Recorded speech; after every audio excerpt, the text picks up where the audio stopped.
Vários temas que a gente discute aqui, de vez em quando eu chego num raciocínio, muitas vezes comum. A gente faz sempre, porque, por causa da globalização, então, e o brasileiro sempre viaja muito, o inglês, aquela coisa toda, a gente tem noção hoje do mundo inteiro. Mas a gente esquece no Brasil que a gente é uma criança em relação ao país. A gente fala de Londres, um negócio que tem mais de 100 anos de metrô, e a gente falando do metrô. Antes do carro, né? Isso. Então a minha pergunta é o seguinte, será que nós ainda temos que ter um bom tempo para começar a ter as estruturas? Ainda vai demorar uns 20, 30 anos isso? É o seguinte, ó, por exemplo, você morou nos Estados Unidos, você sabe disso. Lá, eu estava dirigindo lá agora semana passada, trânsito vazio, tem um pare e você para mesmo. E o cara que chega primeiro, para, esse que está aqui, que chegou depois, para, e esse que está parado vai. Aqui no Brasil não, tem um pare. Se você parou, o outro chegou primeiro, viu que você está parado, ele vai. Ele viu que você está parado, se você parou de trás, buzina. Buzina. E se você para uma parada obrigatória aqui, conforme for a sua parada, você leva uma batida na traseira, porque o cara está olhando, o cara já dirige, ele está olhando o cruzamento já amplo, tem uma visão muito boa, então ele já chega olhando que não tem ninguém e vai. O camarada que aprendeu na autoescola, que ensina a parar o cara duas vezes, tem que parar antes e parar depois, esse cara, quando vai dirigir, essas são as pessoas que eu tenho tido contato lá na clínica, quando eles vão pegar o carro, já levaram batida na traseira. Mas eu tinha que parar na parada obrigatória. Sim, você tem que parar. Mas, infelizmente, a nossa cultura na prática, o cara não para. Não, o cara está olhando para lá e também, pronto. Não tem gente para fiscalizar, não. E nos Estados Unidos, se não parar, se tiver um guarda, ele é multado na hora. Olha, a nossa produção selecionou algumas fotografias aqui da situação, né, bacana das estradas do país. Vamos ver aí. Isso aí é do Acre. Não adianta você ter prudência nisso aí, não. Isso aí você vai, alguma coisa vai te acontecer. E quantos anos deve estar aquilo ali?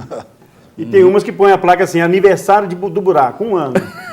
As placas, Você tem rodovias em Minas Gerais que são calamidade. A 040 daqui, a Conselheiro Lafayette, é calamidade pública. E o cara está viciando lá, tá vendo lá? E o que vem daqui para lá, como que ele vai passar?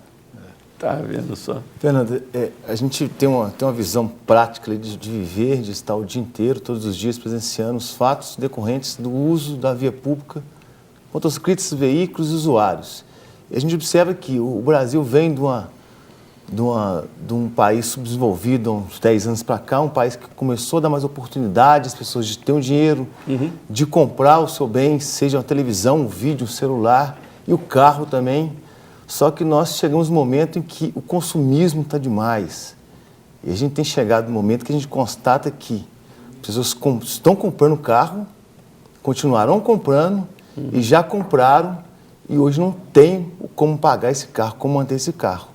A gente tem em Minas Gerais, ano passado, fechamos o ano com cerca de 9 milhões de veículos licenciados em Minas Gerais, 1,5 milhão com os impostos atrasados. 1,5 milhão, quer dizer, quase 20%. Quase 20%. A gente tem o recolhimento de veículos sem licenciamento nos pátios do Detran no estado, em que a gente tinha um perfil de veículos que eram apreendidos até 5, 6 anos atrás, que eram veículos velhinhos, aqueles veículos sucata, que o que devia não pagava o carro. Hoje já temos veículos mais novos, 1, 2 anos, de que estão sendo apreendidos por falta de licenciamento, por causa que o débito a pessoa não consegue pagar, ou paga o débito não anda, ou anda sem pagar. Então o que a gente tem visto é que não só o problema dos acidentes nas estradas de Minas Gerais, do Brasil, nos centros, mas também outros problemas que nós temos, que é aonde estacionar o veículo. Você circula, mas não parar veículos no centro das cidades. Não tem mais lugar. O estresse que advindo daquele congestionamento das vias, por mais que você planeje tudo, você dá uma vazão a Belo Horizonte com mais de 1,5 milhão de veículos licenciados, fora os que circulam. Contando com as motocicletas? As motocicletas, o furto e o roubo. Que se furta um veículo hoje, se rouba um veículo hoje por 50, 100 reais. E eu digo mais um pouquinho. O brasileiro hoje ele é acostumado a usar o carro para tudo.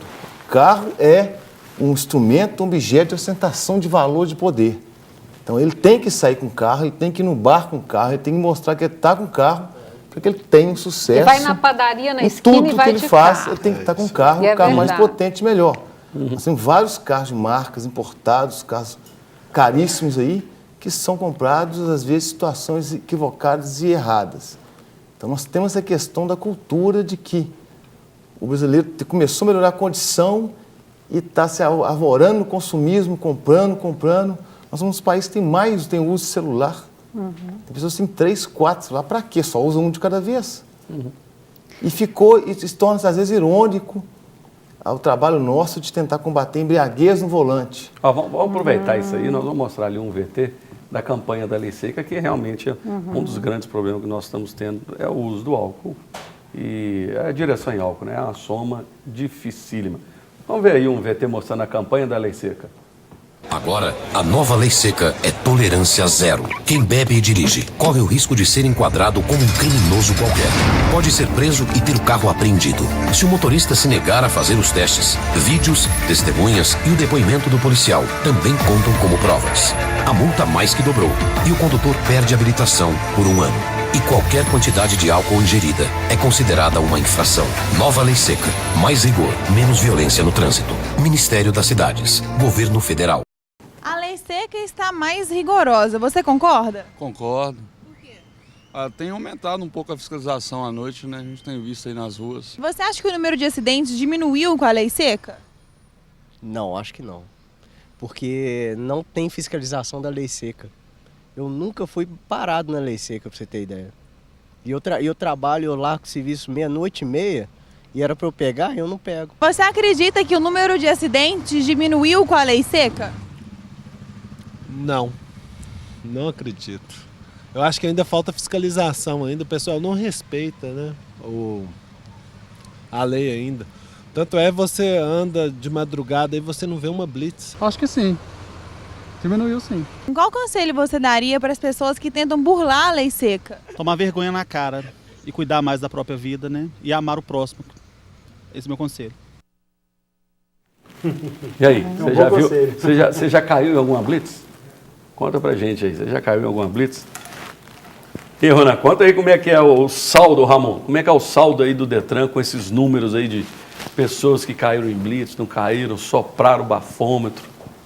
A gente tem a primeira imagem, igual a gente viu ali, muitas pessoas reclamando da fiscalização, que não existe fiscalização, não existe blitz, não existe policiais pontuando, agente de trânsito, mas a gente tem que ter uma ideia de que a regra são as pessoas respeitarem.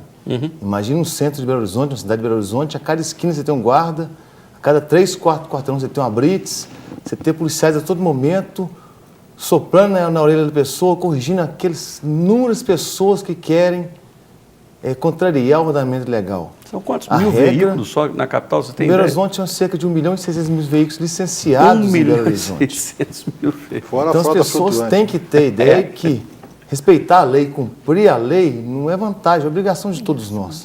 E estarmos ao Estado, a toda esquina. Você imagina, toda esquina tem um agente do Estado punindo a Lei Seca, punindo o ladrão, o traficante, o homicida. Quer dizer, em que cidade a gente estaria nesse ponto? Eu até aproveito aqui do Ronil sabendo dos préstimos dele, porque vai ser muito útil no plantão do Detran, que a gente tem lá, às vezes, são casamentos acabando, noivados, sogro que vai lá, descobre que a fiança por causa de embriaguez, larga o genro para trás. Tamanho é o número de pessoas que são conduzidas para o Detran por contingência da Lei Seca. Belo Horizonte é uma capital que nós temos um programa hoje que é capitaneado pelas sedes e o resultado é o mais positivo possível. Chega a ser irônico, engraçado, uma situação tão grave. Mas a situação do bêbado, quando chega no plantão do Detran, de certo modo, é até cômico. Quanto que ele acha que ele bebe e dirige melhor, eles fazem amizade entre eles, acham engraçado, e sempre que um alcoolizado é conduzido, vão 3, 4 amigos. Só sai quando ele sai ou quando tem que pegar a da fiança, que ninguém fica para colaborar. Mas a gente tem um grande exemplo aí de que, no primeiro ano da vigência da nova Lei Seca, onde o alcance do Estado aumentou, que também aqueles que antes não sopravam bafômetro não eram presos, também poderiam ser presos.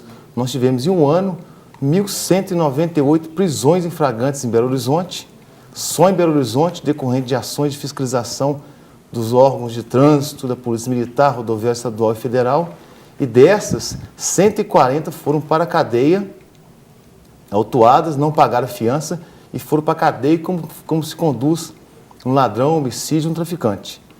Então a gente tem um saldo de uma média de 3 flagrantes por dia, 100 ao mês, E mesmo diante desse número, da rigidez da aplicação da lei no aspecto criminal, a gente já tem pessoas que insistem, sem considerar as 4.500 carteiras que foram suspensas em Belo Horizonte pela mistura de álcool e direção de veículo motor. Ou seja, a punição existe, tanto criminal quanto administrativa, todo mundo sabe disso, todo mundo vê os resultados dos crimes que envolvem embriaguez ao volante, porque a questão não é a quantidade, mas é o resultado gravoso, o resultado maléfico, seja na lesão ou na morte, que esse acidente traz às pessoas que estão no veículo, ou talvez até as pessoas que estão usando a via pública. E ainda tem mais que a gente observa, que às vezes o alcoolizado ele assume a direção do veículo motor e outras pessoas entram no veículo com ele. Mesmo sabendo que ele bebeu, que ele perde a condição dele de conduzir o veículo motor com segurança a todos, ela entrega a vida dela na mão de um motorista que bebeu e assumiu a direção do veículo.